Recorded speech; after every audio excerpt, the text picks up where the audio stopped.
Abdul Muttalib কাবা শরীফের পূর্ব দিকে বর্তমানে একটি কুয়া আছে, পানির কুয়া, যে কুয়াটির আরবি নাম হলো জমজম। কি নাম? জমজম কুয়া। এই জমজম কুয়াটা ইব্রাহিম নবী ইসমাইলের হাতটা কষাকষি আল্লাহ জিবরিল আমিন পাঠিয়ে ডানার ঝটকা মেরে জমিনের ধুলাবালি সরিয়ে একটা পানির কুয়ার ব্যবস্থা করেছিলেন। এই পানির কুয়াটির নাম হলো জমজম কুয়া। ইব্রাহিম নবী আলাইহিস সালামের পরবর্তীতে জমজম কুয়ার মুখ আটকে বন্ধ হয়ে গিয়েছিল, মানুষ আর মক্কা নগরীতে পানি পায় না। আমার ভাইরা, বিশ্ব নবীর দাদা আব্দুল মুত্তালিব মাঝে মাঝে স্বপ্ন দেখে, কে জানো বলে আব্দুল মুত্তালিব কাবা শরীফের পূর্ব দিকে ওখানে একটু বালি মাটি খোঁড়ো, দেখো জমজম কূপ বেরিয়ে যাবে। তোমার হাত বরাবর জমজম কূপ বেরিয়ে গেলে দেশের জনগণ পিপাসা থেকে মুক্তি পাবে। আব্দুল মুত্তালিব কোদাল কুড়ুল নিয়ে আসে, খন্তা নিয়ে আসে, গাইতা নিয়ে আসে, বালি মাটি করে, কিন্তু জমজম কূপ উদ্ধার করতে পারে না। কারণ কাবার চাতালটা দেখতে জানখানি জায়গা না, কোন জায়গাটা ছোট্ট পাতকুয়া এটা তুমি আন্দাজে খেয়াল করতে পারেন না। তিন দিনে দিন কে জানে বলছে আব্দুল মুত্তালিব ওই কাবার চাতরে যে দেখবে একটা কাক উড়ে এসে যেখানে পানি ঠোকরাচ্ছে ওই জায়গায় তুমি তোমার কোদাল কিংবা গাইতা দিয়ে তুমি করবে। আল্লাহ চায় তো ওইখানে জমজম কূপের মুখ বেরিয়ে যাবে। স্বপ্ন যোগে জানিয়ে দেয়া হলো। আব্দুল মুত্তালিব সকালবেলা ঘুম থেকে উঠে কোদাল কাঁধে করে নিয়ে বেরিয়ে এসেছেন কাবা শরীফের পূর্ব দিক থেকে। কোন দিক থেকে? হেরেমে মসজিদ হারামের পূর্ব দিকে আব্দুল মুত্তালিবের বসত বাড়ি, যেখানে হারেস, মুকাবে, হামজা, আব্বাস, আবু তালেব, আব্দুল্লাহ এমন করে সকলে বসবাস করত। এইখান থেকে তিনি কোদাল কাঁধে করে নিয়ে বাইতুল হারামের ভিতর দিয়ে, তখন তো মসজিদ তৈরি হয়নি, শুধু পাহাড় আর পাহাড়, গোল পাহাড়, এই পাহাড়ের উপর দিয়ে হেঁটে এসে লক্ষ্য করে দেখে একটা কাক উড়িয়ে এসে জমিনে বসে ঠোঁট দিয়ে দিয়ে কি ঠুকরিয়ে যেন বার করে খাওয়ার চিন্তা নিচ্ছে। আব্দুল মুত্তালিব বলল, স্বপ্নে যা দেখলাম বাস্তবে তাই দেখলাম। ওইখান তো কোনোদিন আমি খুঁড়ি নাই, জমজম কূপ পাওয়ার জন্য দেখে ওইখানে যে একটু খুঁড়ে দেখি, সেখানে যে যেই কোদালে আল্লাহর নাম স্মরণ করে কোদালের কোপ যেই দিয়েছেন, সঙ্গে সঙ্গে ধস করে মাটি নেমেছে, জমজম কূপের মুখ বেরিয়ে গেছে। জোরে বলুন সুবহানাল্লাহ। তো আব্দুল মুত্তালিব বারবার স্বপ্ন দেখতো আর এসে যে খুঁড়ে হয়রান হয়ে যেত বলে আল্লাহর কাছে মানত করেছিল, আল্লাহ জমজম কূপ যদি উদ্ধার করতে পারি আর আমার 10টা পুত্র সন্তান যদি হয়, আমি একটা ছেলে তোমার রাস্তায় কোরবানি দিয়ে দেব। আল্লাহ জমজম কূপ যদি উদ্ধার করতে পারি আর আমার 10টা ছেলে যদি হয়, আমি একটা ছেলে তোমার রাস্তায় কোরবানি করে জমজম কূপ উদ্ধারের জন্য আয় আল্লাহ আমি মানত করলাম তোমার কাছে উৎসর্গ করে দেব। আমার ভাই আল্লাহ পাক কাগে নিদর্শন দেখে জমজম কূপ উদ্ধার করে দিলেন। আব্দুল মুত্তালিবের 10টা ছেলে হয়ে গেল। এই 10টা ছেলে হয়ে গেল, জমজম কূপ বেরিয়ে গেল। মানি বালতি দড়ি ফেলে পানি তোলে আর কলস ভর্তি করে বাড়ি নিয়ে যায়। মিষ্টি মধুর পানি, জমজমের পানি, মিষ্টি পানি, নোনা পানি নয়।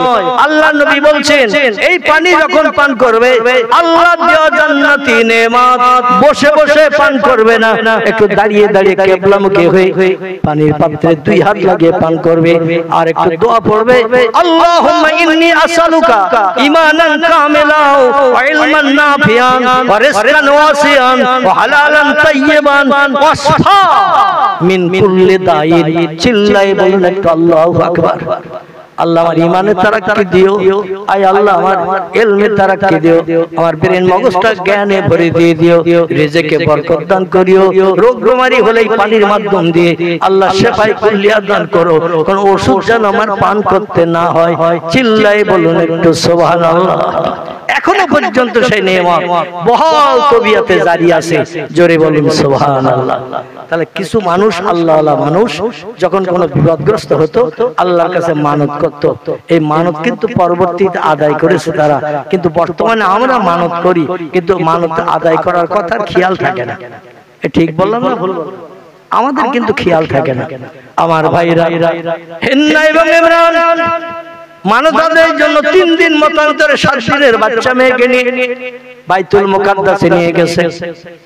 নিয়ে যাওয়া মসজিদের মুসল্লিরা, ও মসজিদের খাদেম জাকারিয়া নবী, ও মসজিদের খাদেম জাকারিয়া নবী, তো আপনি খেদমত করেন, দায়িত্বভার বহন করেন। এখন আমরা আল্লাহর কাছে মানত করেছিলাম একটা বাচ্চা হলে মসজিদের খাদেমার কাজে লাগিয়ে দেব। আল্লাহ ছেলে না দিয়ে মেয়ে দিয়েছে, আর মেয়েটাকে মসজিদে নেবেন, যদি নেন তাহলে আমরা দিয়ে যাব, আর যদি না নেন তাহলে আমরা ফিরিয়ে বাড়ি নিয়ে যে লালন পালন করে মানুষ করব। তো আল্লাহর কাছে মানত করেছিলাম, এই জন্য এনেছি, নিলে দিয়ে যাব, না নিলে আমরা ফিরিয়ে বাড়ি নিয়ে যাব। কারণ খাদেম হিসাবে ছেলে উপযুক্ত, কিন্তু আমাদের আল্লাহ দিয়েছে মেয়ে, কি করব বলে। মুসল্লিদের নিয়ে হযরতে জাকেরিয়া নবী এক জায়গায় মিটিং করলেন, মিটিং করে বলেন আল্লাহর কাছে মানত করেছে, আল্লাহ সামিউম বাসির, সব যেমন দেখেন সব তেমন শোনেন, এবং আলেমুল গায়েব সব তিনি খবর রাখেন। আল্লাহ ইচ্ছা করলে ছেলেও দিতে পারতেন মেয়ের জায়গায়, কিন্তু আল্লাহ ছেলে না দিয়ে মেয়ে যখন দিয়েছে, মেয়েটারে ফিরিয়ে দেওয়া যাবে না, এই মেয়েটাকে খাদেমা হিসাবে আমাদের গ্রহণ করতে হবে। জোরে বলুন একটু সুবহানাল্লাহ। কিন্তু এই ছোট্ট 3 দিন মতান্তরে 7 দিনের বাচ্চা মেয়ে, এতে এখন মসজিদের দরজা লাগাতে পারবে না, জানলা লাগাতে পারবে না, দরজা জানলা খুলতে পারবে না, পানি আনতে পারবে না, ওজুর পানির ব্যবস্থা করতে পারবে না, ঝাড়ঝুড় দিয়ে ময়লা পরিষ্কার করতে পারবে না। একে তো বড় করতে হবে, মানে দায়িত্ব কে নেবে বড় করার জন্য বলো? যেই বড় হয়ে যাবে চলাফেরা করতে পারবে, মসজিদের খাদেমার কাজে লাগিয়ে দিতে হবে। বড় হওয়া পর্যন্ত দায়িত্ব নেবে কে? এ বলে আমি নেব, ও বলে আমি নেব, ও বলে আমি নেব। তার কারণ হলো দেখতে এত সুন্দরী। জোরে বলুন আল্লাহু আকবার। এত সুন্দরী রূপসী করে আল্লাহ হযরতে মরিয়মকে আল্লাহ বানালেন, এত সুন্দরী রূপসী। যে কোন লোক দেখে বলছে বাচ্চা আমি নেব। আমাদের দেশে দেখবেন নায়ক মার্কা কোন একটা ছেলে যদি কোলে করে নিয়ে আসে, নায়িকা মার্কা অভিনেত্রী মার্কা একটা মেয়ে যদি বাচ্চাকেও কোলে করে নিয়ে আসে, অনেকে কোলে নিতে চায় না, বলে আমার কাছে বউ একটু দে। কিন্তু যদি 200 কানা, ঠোঁট কাটা, একটা পা নুলো, একটা হাত কুঁচো, গায়ের রং কয়লার মতো, কালো বেলালের মতো, এরকম একটা বাচ্চা যদি কেউ কোলে করে নিয়ে আসে, কেউ হাত পাতবে নিতে? কথা বলে কেউ তো নিতে হাত পাতবে না, বলে আমার কোলে আসলে আমার কোলটাই নষ্ট হয়ে যাবে। ঠিক না ভুল? খারাপ কেউ নিতে চায় না, ভালো দেখলে নিতে চায়। সবাই দাবি করলো মরিয়মরে আমার ঘরে দাও, আমি লালন পালন করব। একটা বাচ্চা মেয়ে, দাবিদার অনেক। এখন এই নিয়ে একটা ঝামেলা তৈরি হয়েছে, কি করা যাবে? এই নিয়ে একটা ঝামেলা তৈরি হয়েছে। পয়গম্বর জাকারিয়া নবী বললেন একটা কাজ করলে কি হয়? বলে হুজুর বলুন কি করলে হয়? বলে এক কাজ করো, লটারি করো, আমাদের সবার নাম লিখে লটারি করো, লটারিতে যার নাম উঠবে সেই মরিয়মের দায়িত্ব পালন করবে।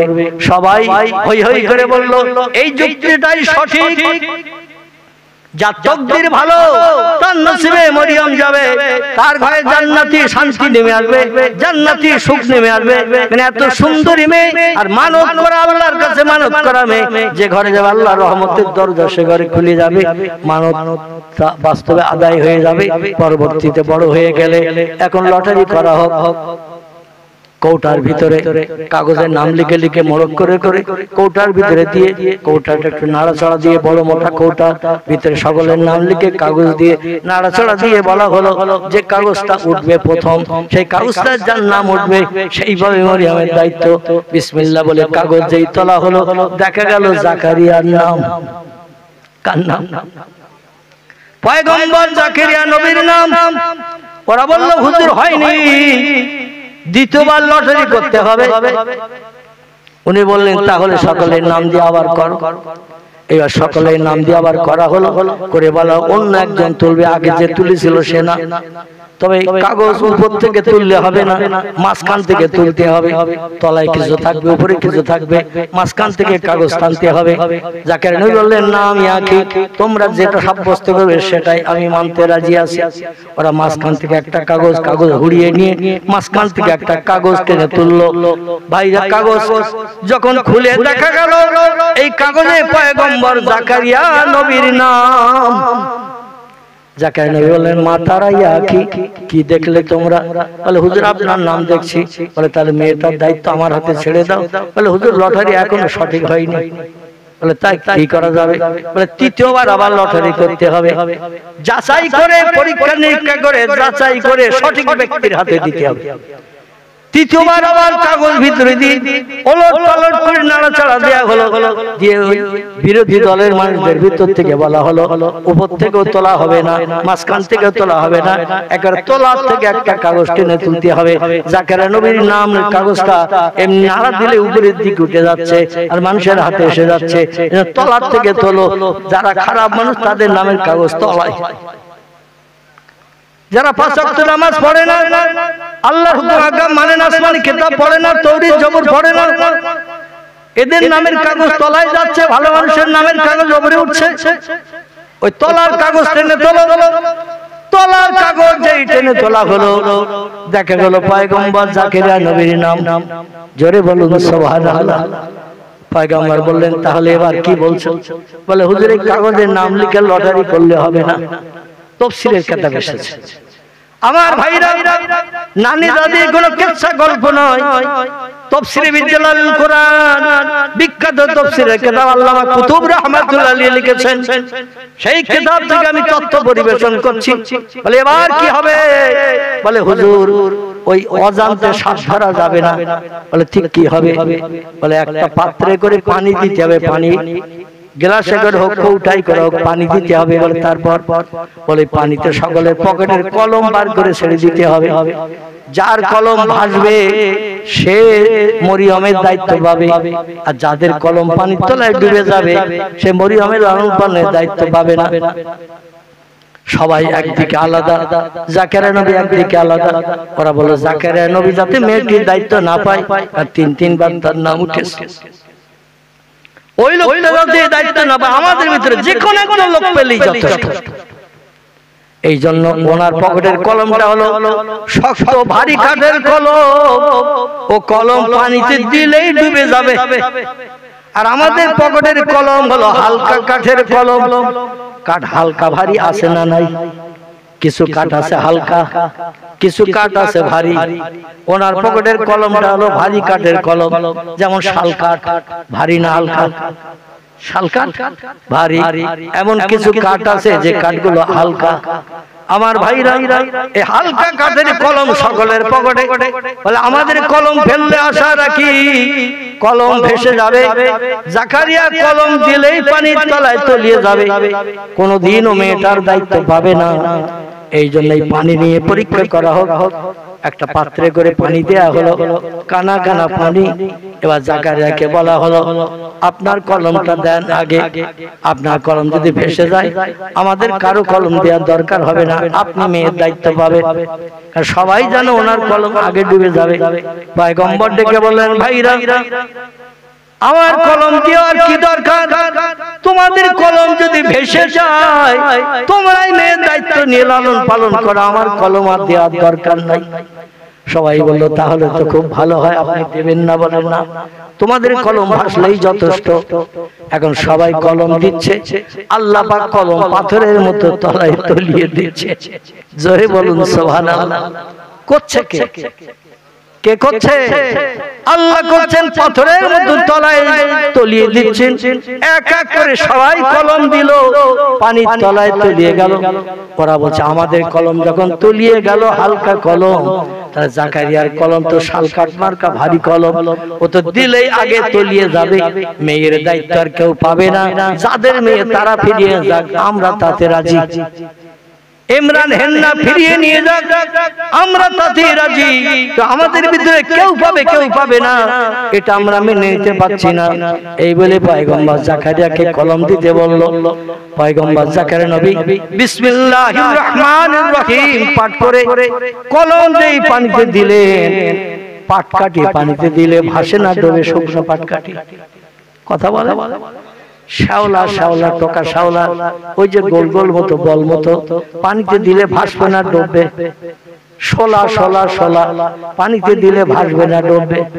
শোলার মতো, পাটকাঠির মতো, শ্যাওলার মতো এরকম যেই দিয়েছেন কলম, কলম ভেসে গেল। জোরে বলুন একটু সুবহানাল্লাহ। সবাই তাজ্জব হয়ে গেল, আমাদের হালকা কলম ডুবে গেল, জাকারিয়ার কলম ভেসে উঠলো। এই জাকারিয়ার কলম যখন ভেসে উঠলো, জাকারিয়াকে দায়িত্ব দেয়া হলো, তুমি এই মেয়েটা লালন পালন করো, আর স্রষ্টা তোমার উপরে নির্ধারণ করেছে। জাকারিয়া নবী বলল, বাড়িতে তোমার নিয়ে যাব না, এত পরীক্ষা নিরীক্ষার পরে যখন দায়িত্ব আমার কাছে এসেছে, বাইতুল মুকাদ্দাসের ছাদের উপরে একটা ঘর বানিয়ে ওই ঘরে তোমারে রেখে যাব, সময় মতো খাবার পরিবেশন করে খাইয়ে যাব। এই বাচ্চা মেয়ে আল্লাহর দরবারে মানত করাবে, এই মেয়েটা নিশ্চয়ই আল্লাহর তরফ থেকে স্পেশাল সাহায্য পাবে। বাইতুল মুকাদ্দাসের ছাদের উপরে একটা ঘর বানিয়ে ঘরের ভিতরে রাখা হলো, একটা দরজা করা হলো, দরজায় তালা চাবি লাগানো হলো, অন্য কোনো ব্যক্তি যেন দরজা খুলতে না পারে, ঘরের ভিতরে ঢুকতে না পারে। যখন জাকারিয়া পয়গম্বর আসবে তখন তালা খুলবে, ভিতরে ঢুকবে, মেয়েটা কতটা খেয়েছে খায়নি সেটা দেখবে, আর বাড়ি থেকে যা খাবার নিয়ে আসবে সেটা মেয়েটাকে পরিবেশন করে খাইয়ে যাবে। এইভাবে কিছুদিন অতিবাহিত হওয়ার পরে হযরতে মরিয়ম একটু বয়স্ক মতো হয়ে গেছে, 5-6 বছরের বাচ্চার মতো হয়ে গেছে, চলাফেরা মোটামুটি করতে পারে, তো ঘর থেকে বাইরে বার হতে দেয়া হয় না। জাকারিয়া নবী নিজের দিনের কাজের দায়িত্ব দিয়ে প্যালেস্টাইনের সিরিয়ার জেরুজালেমের জমিনে চতুর্দিকে দিনের কাজের দাওয়াত দিতে, একদিন দুপুরবেলা আসার সুযোগ পাইনি, মনেও নেই যে মরিয়মের কথা, মরিয়মকে খাবার দিতে হবে দুপুরবেলা, এ কথা মনে নেই। দিনের দাওয়াত দিতে দিতে সন্ধ্যা হয়ে গেছে, অনেক দূরে যে কলেমার দাওয়াত যে জনগণের কাছে অনেক দেরি হয়ে গেছে। সন্ধ্যাবেলা হঠাৎ মনে পড়েছে সেই যে মেয়েটারে বাইতুল মুকাদ্দাসের ছাদের উপরে দরজা লাগিয়ে তালা দিয়ে চাবি আমার পকেটে রেখেছি, ঘরের দরজাতে কেউ খুলতে পারবে না, কেউ কিছু দিতেও পারবে না। সারাদিন মেয়েটা অনাহারা হয়ে ক্ষুধার যন্ত্রণায় কত কান্না কাঁদছে তার ঠিক নাই, কত চিল্লা চিল্লি করছে তার ঠিক নাই। আল্লাহর দ্বীনের দাওয়াতের কাজে বেরিয়ে যে মেয়েটার কথা আমার একবারও খেয়াল নাই। কোন মানুষের যে খেয়াল না থাকে সে খেয়াল কার থাকে? কথা বলে, আমাদের যে খেয়াল না থাকে সে খেয়াল থাকে আল্লাহর। জোরে বলুন একটু সুবহানাল্লাহ। দৌড়িয়ে দৌড়িয়ে সন্ধ্যার পর বাড়ি ফিরেছেন, বাড়ি ফিরে বলেন, ইয়া জাওজাতি, এ প্রাণের বিবি, মরিয়মের খাবার কি কেউ নিয়ে গেছে? বলে, লা ইয়া জাওজি, মরিয়মের খাবার তো কেউ নিয়ে যায়নি, আপনি প্রতিদিন নিয়ে যান, তো আমি রেডি করে রেখেছি, আপনি কখন আসবেন নিয়ে যাবেন? বলে, দুপুরের খাবার? বলে, দেয়া হয়নি। বলে, এখন তো সন্ধ্যা হয়ে গেছে, ঘন ঘন রাতে ছায়া নেমে আসছে, তাড়াতাড়ি করে খাবার দে। মেয়েটা মরে গেছে কি বাঁচা আছে আল্লাহই বেশি জানে, বেশি আছে কি মারা গেছে আল্লাহই বেশি জানে, দে খাবার দে, আমি একটু নিয়ে যাই দেখি বাচ্চা মেয়েটা জিন্দা আছে কিনা। সিঁড়ি লাগিয়ে দিয়ে বাইতুল মুকাদ্দাসের উপরে উঠে গেল, সিঁড়ি লাগিয়ে দিয়ে মই লাগিয়ে দিয়ে উপরে উঠে যে পকেট থেকে চাবি আর করে তালা খুলে দরজা খুলে ভিতরে যেয়ে দেখে মরিয়মের সামনে বিভিন্ন ধরনের ফল ফুল সব খাঞ্চা ভরা রয়েছে। জোরে বলুন একটু সুবহানাল্লাহ, নারায়ে তাকবীর। এক এক মৌসুমে এক এক রকম ফল হয়, গরমকালের ফল গরমকালে হয়, শীতকালের ফল শীতকালে হয়, বর্ষাকালের ফল বর্ষাকালে হয়। কিন্তু আল্লাহর জান্নাতের কাছে সব ধরনের ফল একই মৌসুমে হয়। আল্লাহ বলেন, ইযহাব ইয়া জিবরিল ইলা মারইয়াম, এ জিবরিল তাড়াতাড়ি করে পৃথিবী জমিনে ইযহাব দুনিয়া, পৃথিবীতে যা এবং মরিয়মের ঘরের ভিতরে ঢুকে যা, এই জান্নাতে খাবার নিয়ে মরিয়মের পরিবেশন কর। আমার পয়গম্বর জাকারিয়া আমার দিনের কাজে দূর দেশে চলে গেছে, মরিয়মের কথা খেয়াল নাই, এই জন্য দুপুরের খানা দিতে পারে নাই। আমার বান্দি মরিয়ম পয়গম্বরের মা হবে ভবিষ্যতে, আমি আল্লাহ না খাওয়িয়ে মারতে চাই না। যা খাবার পরিবেশন করে আয়, সামনে বিরাট বড় খাঞ্চা, বিভিন্ন ধরনের ফল ফুল মিষ্টি মিঠাই সব রেডি। মরিয়ম খাওয়ার মতো খেয়েছে, বাকিগুলো সব রয়ে গেছে। হযরতে জাকারিয়া যা নিয়ে গেছে সে খাবারটা ওই খাঞ্চার ফলের কাছে তুচ্ছ, নগণ্য, খারাপ জিনিস। জোরে বলুন সুবহানাল্লাহ। এই দৃশ্য দর্শন করে জাকারিয়া থ হয়ে গেছে। আল্লাহ কোরআনে জাকারিয়া যে কথা বলেছিলেন কোরআনে সে কথা কোট করে দিয়েছেন, কাইফা লাগে হাযা ইয়া মারইয়াম, এই কথাই বললেন হযরত জাকারিয়া। কোরআনের সূরা বাকারায় আল্লাহ তথ্য চটকট করে দিয়ে দিয়েছেন। কাইফা লাকে হাজা ইয়া মরিয়ম, এ মরিয়ম দরজা লাগানো, তালা লাগানো, এ ঘরে কেউ ঢুকতে পারে না। এত বড় খানচায় কোথা থেকে খাবার তুমি পেলে আমার একটু বলো। ক্বালাত মিন ইনদিল্লাহ, জোরে বলুন আল্লাহু আকবার। জাকারিয়া পয়গম্বরের কথার প্রতি উত্তর দিলেন মরিয়ম। বাচ্চা মেয়ে যে উত্তর দিলেন আল্লাহ কোরআনে সেটাও কোট করে দিয়েছেন। চিল্লায়ে বলুন একটু সুবহানাল্লাহ। জাকারিয়া যাই বললেন খাবার কোথা থেকে আসলো, কে তোমার পরিবেশন করলো? কাইফা লাগে হাদি ইয়া মরিয়ম। মরিয়ম তখন বলছেন ক্বালাত মিন ইনদিল্লাহ, এ জাকারিয়া আমারে তুমি ভুলে যেতে পারো, যিনি তামাম বিশ্বের কোন কীট পতঙ্গের ভোলেন না, আমি তারই তরফ থেকে খাবার পেয়েছি। জোরে বলুন সুবহানাল্লাহ। মানে খাবার আল্লাহর তরফ থেকে এসেছে। জাকারিয়া বললেন যাত্রার মতো বেঁচে গেছি, তাহলে আমি দুশ্চিন্তা থেকে মুক্ত হয়ে গেলাম, তোমার জন্য আমার চিন্তা করতে হবে না, আল্লাহর দ্বীনের কাজে আমাকে বেশি বেশি করে সময় দিতে পারবো। এইভাবে অল্প দিনে মরিয়ম লালতে বলে দিয়ে বড় হলো, যুবতী যখন হয়ে গেল, যুবতী হয়ে গেছে। মেয়েরা প্রতি মাসে 3 দিন মতান্তরে 4 দিন বা উর্ধ্ব সংখ্যায় 5 দিন বা 6 দিন পর্যন্ত নাপাকি থাকে। একে আরবি ভাষায় বলা হয় হায়েজ। কি বলা হয়? হায়েজ। বাংলা ভাষায় বলা হয় ঋতু, ইংরেজিতে বলা হয় মেন্স। কি বলা হয়? ইংরেজিতে বলা হয় মেন্স, আরবিতে কে বলা হয় হায়েজ, বাংলাকে বলা হয় ঋতুকাল। 3 দিন 4 দিন 5 দিন প্রাপ্তবয়স্ক মেয়েরা অসুচি থাকে, অপবিত্র থাকে, তাদের দেহ থেকে রক্ত নির্গত হয়। এই মরিয়ম যখন যুবতী হয়ে গেলেন, আমার ভাইরা সাবালিকা হলেন। মেয়েরা ওই সময় সাবালিকা হয় যখন থেকে ঋতুকাল শুরু হয়। আর পুরুষেরা শরীয়তের ফতোয়ার কিতাবের কথা বলছি, কিতাবের নাম হেদায়া, ফতোয়া দুররে মুহতার, ফতোয়া কাজী খান, ফতোয়া মহির, ফতোয়া আলমগীর, এমন করে বিভিন্ন ফতোয়ার কিতাবের ভিতরে লেখকেরা লিখেছেন ছেলেরা প্রাপ্তবয়স্ক হয় ওই সময় যখন স্বপ্ন দোষ হয়। কি দোষ? ঘুমিয়ে পড়ে স্বপ্ন দোষ হয়, এখান থেকে বালেগ। আর মেয়েরা বালেগা হয়, প্রাপ্তবয়স্ক হয় ওই সময় যেখান থেকে তাদের হায়েজ হয় বা ঋতুকাল শুরু হয়, এখান থেকে তারা প্রাপ্তবয়স্ক হয়। মরিয়ম আলাইহিস সালাম 3-4 দিন বাইতুল মুকাদ্দাসে আসে না। লোকজন বলে জর্জারি হলো নাকি, কি অসুস্থতা হলো নাকি, মসজিদে আসে না। খোঁজ নিয়ে দেখা গেল মরিয়ম সুস্থ আছে কিন্তু মসজিদে আসে না।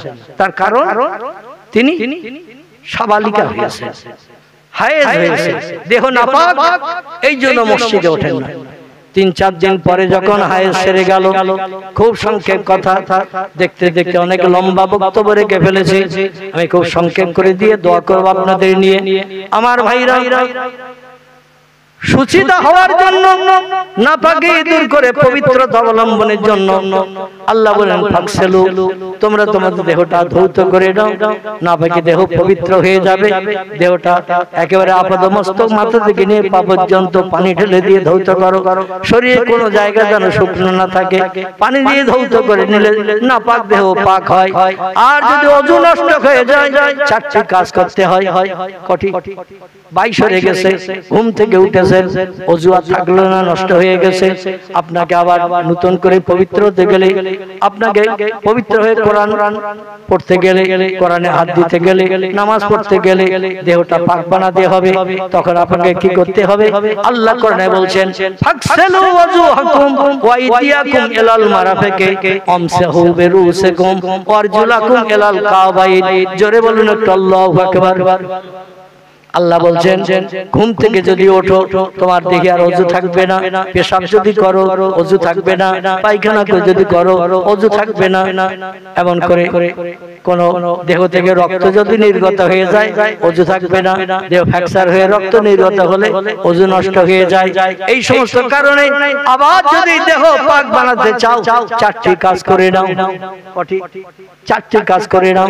ফাকসেলু ওযুহাকুম, প্রথমে তোমাদের মুখমণ্ডলটা পবিত্র পরিষ্কার পানি দিয়ে ধৌত করে নাও। ওয়াইদিয়াকুম ইলাল মারাফিকি, 2 হাতের কোণে পর্যন্ত পবিত্র পানি দিয়ে, পরিষ্কার পানি দিয়ে ধৌত করে নাও। 3 নম্বর আমসাহু বিরুসিকুম, মাথার চুলের উপর দিয়ে ঘাটটা ভিজা হাত একটু ঘাটটা মুছে করে নেবে মাথার চুল সমেত। এটা হলো 3 নম্বরের কাজ। 4 নম্বর হলো ওয়ারজুলাকুম ইলাল কাবাইন, 2 পায়ের গোছের উপর পর্যন্ত পানি দিয়ে ধৌত করে নাও। 4টে কাজ করলে, পেশাব করে আসার পরে এই 4টে কাজ করলে তুমি পবিত্র হবে। পায়খানা করে এসে এই 4টে কাজ করলে পবিত্র হবে। ঘুম থেকে উঠে এই 4টে কাজ করলে পবিত্র হবে। এছাড়াও শরীয়তের মশলা মশালে মুক্তিগণ ফতোয়াদারগণ ইমামেরা আরো বাড়তি কিছু তত্ত্ব দিয়েছে। নাকের ভিতরে পানি দেওয়া, গালে কুলি করা, তো কোরআনের ভিতরে এই তত্ত্বগুলো লেখা নাই। কোরআন মোট 4টে কাজের কথা বলেছেন। একটা হলো মুখমণ্ডল ধোয়া, 2 নম্বর হলো 2 হাতের কনুই পর্যন্ত ধোয়া, 3 নম্বর হলো মাথা মুছে করা ভিজে হাত দিয়ে, মাথা চুলের উপর দিয়ে ঘাটটা মুছে করা, 4 নম্বর হলো পায়ের গোছের উপর পর্যন্ত ধোয়া। 4টে অঙ্গ প্রত্যঙ্গ ধুয়ে নিলে আপনার নাপাক দেহ পাক হবে। জোরে বলুন একটু সুবহানাল্লাহ। আমার ভাইরা, মরিয়ম পবিত্র হওয়ার জন্য, গোসল করার জন্য গোসলখানার ভিতরে ঢুকে গেছেন। কাপড় দিয়ে ঘেরা, পর্দা ফুসি দেওয়া গোসলখানা, দরজা লাগানো গোসলখানা। কিতাবে লেখা হয়েছে দরজা লাগানো গোসলখানা, ভিতরে যে দরজা সিটকিল লাগিয়ে দিয়েছে বাইরের কোন লোক যাতে ঢুকতে না পারে। কারণ 3-4 দিন তিনি নাপাকে অস্বস্তিতে ছিলেন, এবার পবিত্র হবে না চিন্তা ভাবনা নিয়ে নিজের দেহটা সাবান টাবান দিয়ে পরিষ্কার পরিচ্ছন্ন করে ধৌত করছেন। ধৌত করার পরে বাইতুল মুকাদ্দাসে যাবেন খাদেমাগিরির কাজ করতে। জোরে বলুন সুবহানাল্লাহ।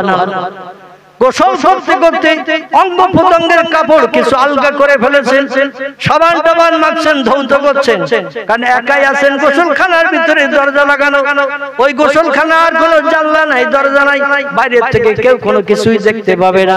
এই রকম ঘরের ভিতরে তিনি একটু গায়ের কাপড় বসন একটু আলগা টালগা করে সাবান টাবান মাখছেন, পানি দিয়ে ধৌত করছেন। হঠাৎ করে দরজার দিকে লক্ষ্য করে দেখে দরজার পাশে, দরজার এক সাইডে দাঁড়িয়ে আছেন একটা যুবক। কি দাঁড়িয়ে আছে? একটা যুবক দাঁড়িয়ে আছে। এই যুবক হলো ফারসালনা ইলাইহা রূহানা ফাতামাসসালা লাহা বাশারান সাবিয়া। জোরে বলুন আল্লাহু আকবার। আল্লাহ কোরআনের তত্ত্ব কোট করে দিয়ে দিয়েছেন। আমার ফেরেশতা জিবরিল আমিনকে যখন কোন কাজের প্রয়োজন হয় আমি সেখানে জিবরিলকে পাঠাই। তো জিবরিল যখন তখন যে কোনো রূপ ধারণ করে কাজ আদায় করতে যায়। সেদিন জিবরিল আমিন মরিয়মের গোসলখানার ভিতরে যুবক মানুষের চেহারা নিয়ে ঢুকেছেন। ফারসালনা ইলাইহা রূহানা, আল্লাহ বলেন জিবরিলকে পাঠালাম মরিয়মের ঘরের ভিতরে। আমার ফেরেশতা জিবরিলের আরেকটা নাম হলো রুহুল আমিন। কি নাম বললাম? রুহুল আমিন। রুহুল আমিন যেমন আমাদের বসিরহাট আল্লামা হুজুরের নাম ছিল কি রুহুল আমিন, কিন্তু উনি যখন ওনার নাম লিখতেন যত কিতাব লিখেছেন 147টা কিতাব হুজুরের লেখা কিতাব। কটা বলো? 147টা কিতাব আল্লামা রুহুল আমিন রাহমাতুল্লাহ আলাইহি লিখেছেন। প্রত্যেকটি কিতাবে ওনার নাম লিখেছেন রুহুল আমিন। কি নাম লিখেছেন? দেখবেন কারো ঘরে যদি হুজুরের বই থাকে দেখবেন হুজুরের নাম লেখা রয়েছে রহস্য হল। কি লেখা আছে? রহস্য হল রুহুল আমিন। কিন্তু আমরা সাধারণ মানুষ ডাকি রুহুল আমিন। ঠিক বললাম না ভুল বললাম? আল্লামা রুহুল আমিন বলি না। এই রুহুল শব্দটি হলো জিবরিল আমিনের নাম। আল্লামা হুজুর বলেন জিবরিলের দাম কোটি কোটি গুণে মানুষের থেকে বেশি। কারণ আল্লাহ সবথেকে বড় ইবাদতকারী বান্দা, তার নামের সঙ্গে আমার নাম রাখলে মানুষেরা হয়তো আমারে ওই নাম ধরে ডাকবে, জিবরিল আমিনের নামের মর্যাদা নষ্ট হবে। এজন্য নামটা একটু ঘুরিয়ে লিখেছেন রুহুল আমিন। কি লিখেছেন? রুহুল আমিন। প্রত্যেকটি কিতাবে যত কিতাব লিখেছেন কিতাব আলগা করে বাড়ি যেয়ে দেখবেন নাম লেখা আছে রুহুল আমিন। আল্লাহ বলেন আমি ওই রুহুল আমিনকে পাঠালাম আমার সেরা ফেরেশতা জিবরিলকে। ফারসালনা ইলাইহা রূহানা ফাতামাসসালা বিহি। আল্লাহ বলেন আমি মানুষের চেহারা নিয়ে জিবরিল আমিন ওই ঘরের ভিতরে ঢুকে দরজার পাশে চুপ করে দাঁড়িয়ে আছেন। হযরত মরিয়ম গোসল করতে করতে সাবান মাখামাখি করতে হঠাৎ দরজার দিকে ফিরে তাকিয়ে দেখে একজন যুবক ব্যক্তি দাঁড়িয়ে মরিয়মের দিকে ফিরে রয়েছে। আচ্ছা লজ্জা লাগবে না? লাগবে না? দেহের অঙ্গ প্রত্যঙ্গ আলগা টালগা করে একটু সাবান টাবান মাখছে, ঘরের ভিতরে একা। আর একটা যুবক যদি থাকে অঙ্গ প্রত্যঙ্গ দেখে ফেললে ও আবার আলাদা অ্যাকশন করবে না ফেসবুকে দেবে তোমার অঙ্গ প্রত্যঙ্গ দেখেছি, আমার সঙ্গে প্রেম লাইন যদি না করে আমি সব ফাঁস করে দেব। এই মাঝে মাঝে দেয় না ফেসবুকে, মাঝে মাঝে ফেসবুকে দেয়। কারণ টয়লেটে বাথরুমে পায়খানা করতে ঢুকেছে, ছোট একটা জানলা যদি থাকে ওই জানলা দিয়ে কেউ ক্যামেরা বসিয়ে রেখেছে, কিভাবে উলঙ্গ হয়ে পায়খানা করছে না করছে অঙ্গ প্রত্যঙ্গ সব ক্যামেরায় উঠে গেছে। পরে ওই মেয়েটারে দেখিয়ে দিচ্ছে এই দেখো তোমার চেহারা। ও বলে কি সর্বনাশী, কোথায় পেলি? কোথায় পেরেছি তা বলবো না, ও আসলে ছোট জানলা ছিল একটা বাথরুমের, ওই জানলায় বসিয়ে রেখেছে ক্যামেরা বাথরুমে ঢোকার আগে, আর সব ফটো উঠে গেছে। আমার সঙ্গে যে প্রেম না করো, আমার জীবন সঙ্গী না হয়, আমি সব ফাঁস করে বাইরে সার্কুলার করবো। মান সম্মান ইজ্জতের খাতিরে অনেক মেয়ে আত্মহত্যা করেও মরে, ঠিক না ভুল? অনেক মেয়ে ইজ্জত আত্মসম্মান রক্ষার তাগিদে আত্মহত্যা করেও মরে। অনেক সময় বলে ভাই ফেসবুকে দিও না, আমার উলঙ্গ ছবি কাউরি দেখি না, দুনিয়ায় বাইরে বেরোতে পারবো না, মুখ দেখাতে পারবো না। তবুও মাঝে মাঝে এত অনুরোধ বিরোধ করা সত্ত্বেও ফেসবুকে দেয় না দেয়। একটু আনন্দ পাওয়ার লক্ষ্য করে জোরে বলুন একটু নাউজুবিল্লাহ। মরিয়ম তাকে বলছেন মানাম তো মাসমুকে ইয়া আখি, ও যুবক ভাই কে তুমি? দরজা সিটকিনি লাগানো, তালা লাগানো, এর ভিতরে কারো ঢোকার ক্ষমতা নাই। আমি তো সিটকিনি লাগিয়ে পুরো ঘর তন্ন করে দেখেছি, তালাশ করেছি কেউ আছে কিনা, দেখাশোনা করার পরে গোসল শুরু করেছি। কোথা থেকে কিভাবে তুমি আসলে এই ঘরের ভিতরে এসেছো? আমার অঙ্গ প্রত্যঙ্গ তুমি দেখছো, আর আমি গোসল করছি একাকী নির্জনে। কি সর্বনাশ তুমি করেছো? আমার চেহারার দিকে তাকিয়ে কেন দেখছো? জিবরিল বলছে আল্লাহে লা শাক্কা ফিহি, সেই প্রভুর কসম যে প্রভু আমারে বানিয়েছে, যে প্রভু তোমারে বানিয়েছে। আমি কাম লোভ মোহ থেকে মুক্ত, আমাদের কাম নাই, লোভ নাই, মোহ নাই, মুক্ত নাই, স্বামী স্ত্রী মিলন কিছু নাই। আমরা ফেরেশতারা হলাম নারী জাতি সমতুল্য, হিজড়া সমতুল্য। জোরে বলুন সুবহানাল্লাহ। এই হিজড়া বলুন তো, হিজড়া আমার ভাইরা, হিজড়া সমতুল্য যাদের বিয়ে শাদী হয় না, বাচ্চা কাচ্চা হয় না, এর নাও পুরুষ নাও নারী, এই রকম সমতুল্য করে আল্লাহ পাক ফেরেশতাদের বানিয়েছেন। ওদের কোনো কাম লোভ মোহ নাই, পুরুষের দিকেও কোনো লোভ নাই, নারীর দিকেও কোনো লোভ নাই। বলে আমি আপনার চেহারার দিকে এক দৃষ্ট তাকাই নাই, শুধু আল্লাহ হুকুম করেছে। এই জন্যই ঘরের ভিতরে এসে দরজার পাশে দাঁড়িয়ে আছি। সেই খোদার কসম আল্লাহি লা শাক্কা ফিহি, সেই খোদার কসম আমি আপনার চেহারার দিকে একবারও তাকাই নাই। জোরে বলা না সুবহানাল্লাহ? আর একটু জোরে বলা যাবে না সুবহানাল্লাহ? আচ্ছা, আমাদের মতো যুবক যদি ওই ঘরে ঢুকতো তো দেখা তো দূরে থাক, ক্যামেরায় টোটাল ফটো সব আপলোড করতো না? সব আপলোড করে নিয়ে নিত। আমার ভাইরা, হযরতে মরিয়ম ডেকে বলছেন ভাই আমার চেহারার কোন অঙ্গ প্রত্যঙ্গ তুমি দেখো নাই? বলছে না। বলে মা নামতে কে আপনি? আপনার মা ইসমুকে, আপনার নাম কি? বলে আমার নাম আনা রুহুল আমিন, আমি আল্লাহর সেরা ফেরেশতা, আমার ডাক নাম জিবরিল, আমার আসল নাম হলো রুহুল আমিন। জোরে বলুন সুবহানাল্লাহ। আইনা তাযহাব, আপনি কি জন্য এই পৃথিবীর জমিনে এসেছেন? এখানে কি জন্য এসেছেন? উনি বলছেন আল্লাহর হুকুম হয়েছে তাই। ওয়া ইয়াফআলুনা মা ইউমারুন, আল্লাহ যখন যেটা হুকুম করে সেটা আমরা বাস্তবে রূপদান করি। আল্লাহর একটা হুকুমের খেলাফ অতীতে কোনোদিন করিনি, বর্তমানেও করছি না, ভবিষ্যতেও করব না। আর আল্লাহর কত হুকুম যে প্রতিদিন আমরা নস্যাৎ করছি তার কোনো ঠিক ঠিকানা আছে? আল্লাহ 5 ওয়াক্ত ফরজ নামাজ আমাদের জন্য দৈনন্দিন হুকুম করেছেন। আমি যদি এখন হাত তুলতে বলি আজকের 5 ওয়াক্ত ফরজ নামাজ কে কে পড়েছেন, আমার মনে হয় 10 ভাগের 1 ভাগ লোকের হাত উঠবে কিনা সন্দেহ আছে। ঠিক বললাম না ভুল বললাম? 10 ভাগের 1 ভাগ লোকের হাত উঠবে কিনা সন্দেহ আছে। আল্লাহর ফরজ হুকুম কত নস্যাৎ করছি তার ঠিক ঠিকানা নাই। মুয়াজ্জিনের আযানের কানে, মুয়াজ্জিনের আযানে আমরা 24 ঘন্টায় কবার যে কান দিয়ে আযানের মর্যাদা দিই সে আল্লাহ জানে আর আমরা জানি। হযরতে মরিয়ম ডেকে বলছেন কি জন্য এসেছেন এই ঘরে? গোসল করছি আমি। হযরতে জিবরিল আমিন বললেন আমি এই জন্য এসেছি, আল্লাহ একটা কাজের দায়িত্ব দিয়েছেন তাই। শেষ করে দেব। আচ্ছা আচ্ছা আচ্ছা ঠিক আছে। তো একটা কাজের দায়িত্ব পালন করতে এসেছি। মরিয়ম বলছেন এই গোসলখানার ভিতরে আমি তো বাইরে কাপড় চোপড় পরে বেরিয়ে তো আপনি কাজ করতে পারতেন। বলে আল্লাহ আমার হুকুম করেছে গোসলখানার ভিতরেই যখন পবিত্র হয়ে শাড়ি চুড়ি কাপড় পরবেন সেই সময় আল্লাহ আমার এই কাজটা করতে বলেছেন, সেই জন্য এসেছি। বলে কি কাজ? বলে আদম সবিল্লাহ জান্নাতের ভিতরে ঠান্ডা লাগার কারণে একটা হাসি হেসেছিল, আর হাসার কারণে নাক দিয়ে কিছু তরল পদার্থ শিকনি নাকের ফোঁটা বেরিয়ে গিয়েছিল। আল্লাহ বহুকাল পূর্বে নাকের ফোঁটা আমারে বেহেশতের জমিন থেকে তুলে নিয়ে একটা পাত্রে করে রেখে দিতে বলেছিল জান্নাতের ভিতরে। আমি সেটা রেখে দিয়েছিলাম। আমি বললাম আল্লাহ এটা নোংরা জিনিস কেন রাখতে হবে, এ তো ফেলে দিলে হয় দুনিয়ার খারাপ জায়গায় নিকৃষ্ট জমিনে। আল্লাহ বললেন না ওটা রাখো, একটা কাজ করব। জিবরিল বলেন কি করবেন? আল্লাহ বলেন যেদিন করব তোমারই দিয়ে করব, কি করব সেদিন তুমি নিজেই বুঝতে পারবে প্রথমে। এই জন্য আমি অপেক্ষায় ছিলাম। কয়েক হাজার বছর পেরিয়ে যাওয়ার পরে আদম সবিল্লাহ থেকে নিয়ে এই ঈসা রুহুল্লাহর আগা পর্যন্ত আগ পর্যন্ত যত পয়গম্বর এসেছে সব পয়গম্বরকে শেষ করে দিয়ে বনি ইসরাঈল কওমের শেষ পয়গম্বর যিনি আসবেন তাকে দুনিয়ায় পাঠানোর জন্য আল্লাহ জান্নাত থেকে সেই বর্তনে নাকের ফোঁটা শিকনি তরল পদার্থ হাসি লাগলে মাঝে মাঝে নাক দিয়ে বার হয় না, হাসি লাগলে দেখবেন সর্দি লাগলে হাসে হাসি লাগে বারবার, আর হাসি লাগলে তরল সর্দি দেখবেন নাক দিয়ে ছিটকে বেরিয়ে যায়। ওইটাই বেরিয়ে গিয়েছিল জান্নাতের জমিনে।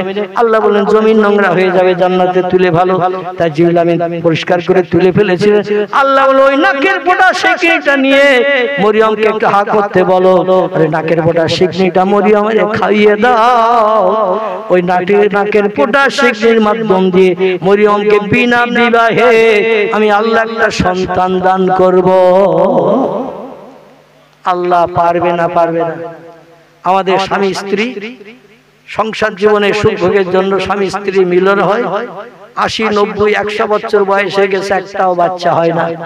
আর নাকের ফোঁটা দিয়ে আল্লাহ বাচ্চা বানালেন বিনা বিবাহে। আল্লাহ পারেন না? পারেন না। এই জন্য তিনি বলেছেন আমি রাতকে দিন বানাই, দিনকে রাত বানাই, মরারে জিন্দা করি, জিন্দারে মারি। এমনকি বান্দা বান্দির দৌড়াদৌড়ি ছুটাছুটি প্রয়োজন নাই। ও তার জুকু মান্তা শাউ বেগয়রে হিসাব। রিজিকের মালিক আমি আল্লাহ। ও বান্দা দৌড়াদৌড়ি ছুটাছুটি করতে হবে না, আমার ওরে তাক্কাল করো, ভরসা করো। ঘরের বারান্দায় বসে বসে আমি তাজা তাজা ফল, দামি জান্নাতি নাজেমত, হালুয়া পোলা, গোশত রুটি তোমারে দেব। নবী বলছেন মান কানা লিল্লাহ, যে লোকটি আল্লাহর হয়ে যায় কানা আল্লাহু লাহু, আল্লাহ তার আপন হয়ে যায়। আমার ভাইরা একটু আল্লাহর আপন হওয়ার জন্য, আল্লাহর সঙ্গে সম্পর্ক গাঢ়তর তৈরি করার জন্য আমি অনুরোধ করি আজকের মতো এখানে আমার বক্তৃতা রীতি টানছি। আপনারা সকলে বিসমিল্লাহ সহ সূরা ফাতিহা আলহামদু শরীফ একবার, সূরা ইখলাস কুল আল্লাহ শরীফ তিনবার, কয়েকবার একটু দরুদ শরীফ পড়ে নেন। আমাদের কারো বাপ, কারো মা, দাদা দাদি, আপনজন, আত্মীয় স্বজন যারা নীরব নগরে অন্ধকার কবরে আছে তাদের জন্য একটু মাগফিরাত কামনা করব। সূরা ফাতিহা আলহামদু শরীফ একবার, সূরা ইখলাস কুল আল্লাহ শরীফ তিনবার, কয়েকবার একটু দরুদ শরীফ পড়ে নেন। বিসমিল্লাহির রহমানির রহিম। বিসমিল্লাহির রহমানির রহিম। বিসমিল্লাহির রহমানির রহিম। বিসমিল্লাহির রহমানির রহিম। আল্লাহুম্মা সাল্লি